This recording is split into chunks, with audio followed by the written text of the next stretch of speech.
Hey everyone, how's it going? Today you have stretch and release with Wade. Today we're going to be focusing on stretching out a little bit through the upper body, but we're also going to focus a little bit on the back. If you have any back tightness, any back pain, there's a good chance what we're doing today could help give you some relief in the near future. But starting off, we are going to start with a chest stretch, and as we're stretching out, I'll give you a few announcements. For this chest stretch, you're going to want to have a wall next to you. You're going to be stretching from the elbow.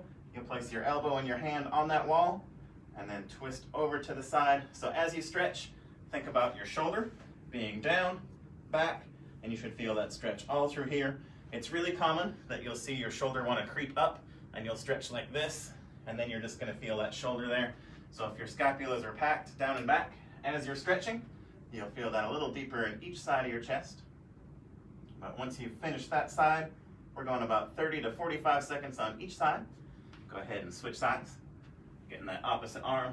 So right now, again, stretching the chest, a really common area for people who drive a lot, text a lot, work at a desk a lot, that they'll need a little bit of extra stretch. So some people bench press a lot. Whatever your reason, that's a really common area that people tend to fold forward. So we're trying to open that up, which is going to help your posture. It's going to help you stand taller, look stronger, and just look a little bit better all in general, and then help a lot of injury prevention to the shoulders and the back as well. So once you finish that arm, we're going to use a PVC pipe for our next stretch. If you don't have one, that's okay. You can try and do this a little bit with just your hand without the PVC pipe, but this is the only stretch where this is probably needed, and it's going to take just a few seconds. So when you're ready, go ahead and grab that PVC pipe and place it outside your arm. So your arm is straight up, PVC pipe right on the outside, you're holding on there. And same thing with your shoulders, they should be down and back. You don't want them rounded forward as you're doing the stretch, and you're just gonna open that up a little bit. And you're using that PVC pipe as a lever for your arm to help open that up, and you're getting some shoulder rotation in there. And just like I talked about with the chest, this is a really common area. If you drive a lot, text a lot, any of those things that cause your hands to come in, you're doing the opposite right now. Trying to stretch that out. So we'll spend about 30 seconds again here. And once you've finished that arm, go ahead and switch sides. So I see Terry's on. Nice to see you, Terry. When you switch arms, pay again attention to that shoulder, trying to make it down and back. I didn't pay too much attention to it that time and noticed I was starting to round forward a little bit. So each time you start new in a stretch, go ahead and try and make sure you're resetting everything posture-wise. And you'll find if you might be more flexible on one arm than the other, you can pull that up as far as you can go. Everybody's range of motion is going to be a little bit different. But that's the nice thing about doing this with a PVC pipe or a lever, is it gives you a little more control as to how far you want to go with it.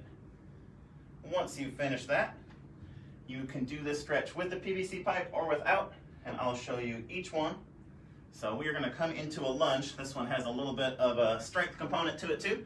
Ideally, you're not setting that back leg on the ground, but if you want to, you can set that back leg down. But you're holding a nice deep lunge, arms straight up towards the sky, and you're just going to open up to that opposite side. So we're getting a big side bend here through your lats, through your obliques. If that's a little challenging for you and you're struggling with balance, having that PVC pipe can help you with balance. You'll have something to hold on to with the opposite arm. You can also come down to your knee if you want to. You can still focus on that hip flexor as you're going across.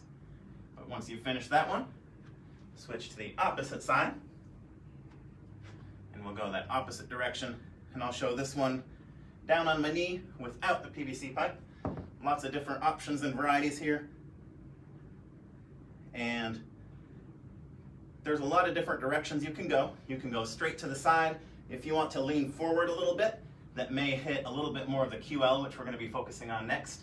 If you focus straight on the side and you're focusing on your hip flexor in the front, you want to push your hips forward slightly and then focus on straight to the side if you can. But give that about 5 more seconds. And rest. So our next stretch is kind of an exercise, kind of a stretch. We're going to be working on a hip hinge. So in this hip hinge, we're stretching the hamstrings, but you're also strengthening the hamstrings and strengthening all those muscles through the back part of your body.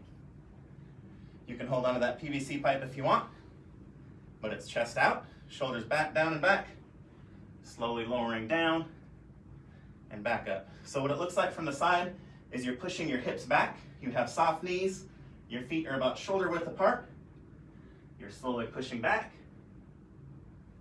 and down. So my shoulders are in that locked in position, and we'll do this 8 more times.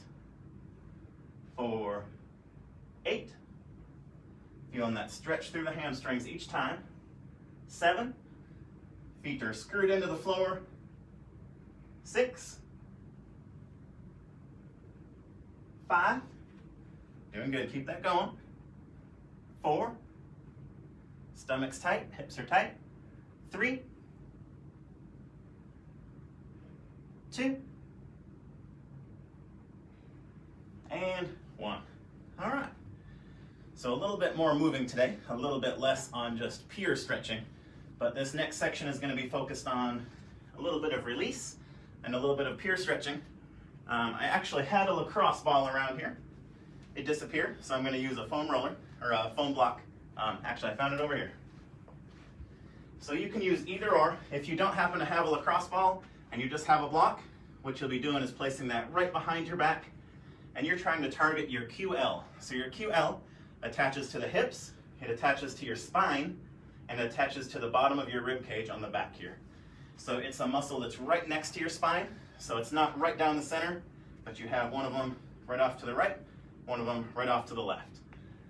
So you're going to be trying to get on your spine without putting too much pressure there.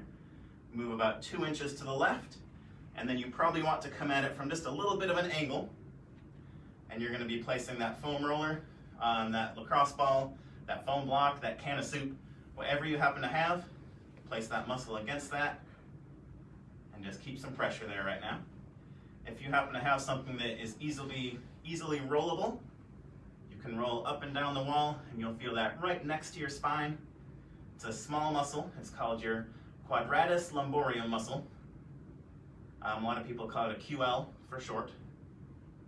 If you happen to have something that isn't very rollable, you can just place that there, and instead of moving your body around the ball, you'll be moving your muscle, lifting that leg up and back down is going to help your muscle kind of contract and extend and get your rolling around your muscle there. So either one, you can either move your body around what you're rolling with, or you can move what you're rolling with around your body, but switch sides. You'll see a lot of tightness in this muscle if you happen to sleep on your side. A lot of times you can get uneven. If you sleep kind of in a fetal position on the side, you find that your top muscle has a tendency to be a little bit different than your bottom.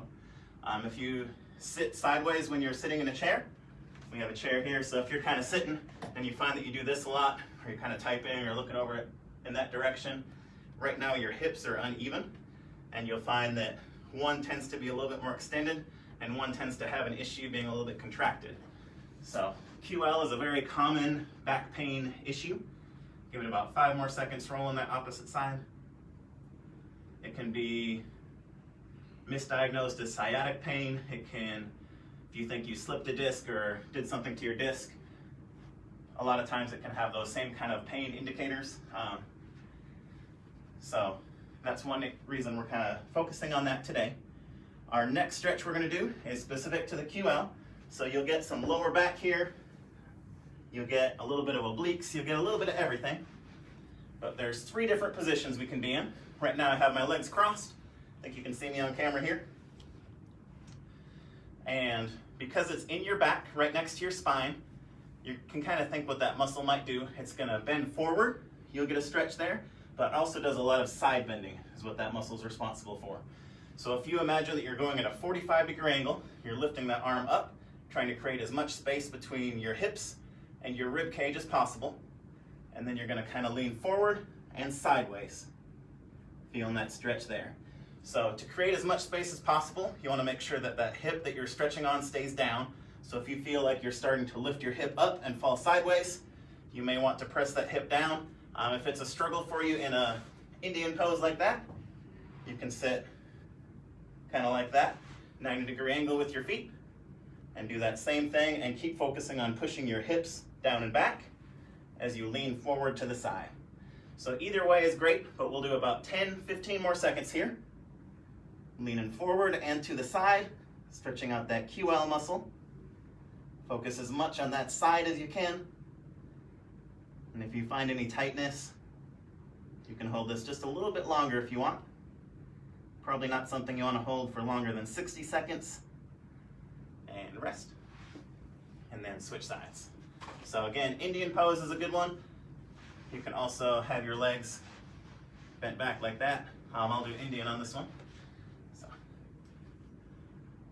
arm up, and then bending to the side, and just a little bit forward. You'll feel that QL muscle.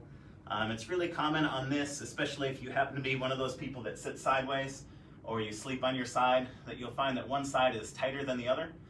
Totally normal, and that's a good sign that you may want to focus on flexibility and mobility, especially through that tight side. I can feel this side a lot deeper than I did my other.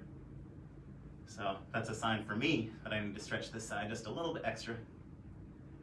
But going for 5, 4, 3, 2, and rest. All right, and that's about it for the QL. There's a lot more we could go in with that, but each day I'm gonna kind of try and focus on a different area, a different pose, a different stretch. Today was the QL. If you have any questions, feel free to email us or put some things in the comments for us. Also, if you're signed up for Fitnessland, you get 2 bonus points for doing this. So just email elena.wall@hfitcenter.com and she'll make sure to get you those points. But great to have you guys. Hopefully you had some fun. Hopefully you're feeling a little bit more relaxed back there. But great job. See you later.